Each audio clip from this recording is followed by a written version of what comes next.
Bejatnian yang dilakukan oleh seorang tukang bangunan di Palembang ini.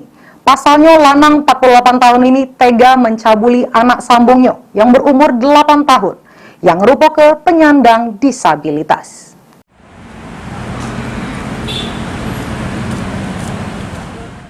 Inilah Dio Himawan Sutanto, 48 tahun, seorang tukang bangunan yang tega mencabuli anak sambungnya dewek.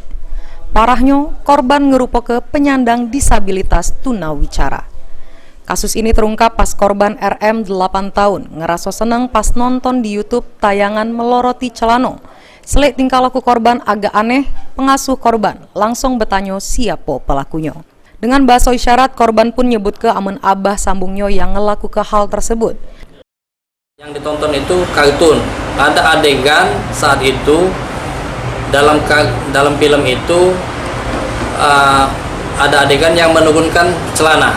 Jadi kelihatanlah itu alat kelamin laki-laki.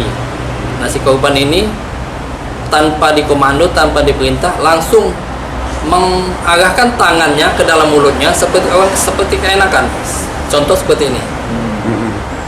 Jadi seperti keenakan. Jadi sama oleh si pelapor langsung tidak boleh. Nah, langsung diganti dengan channel lain. Tapi si korban malah mukul-mukul. Jadi dikembalikan lagi ke posisi film tadi.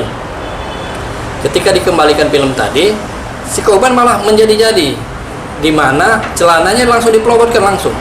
Setelah melihat itu langsung senang dia dan dua jarinya langsung dimasukkan ke alat kemaluannya.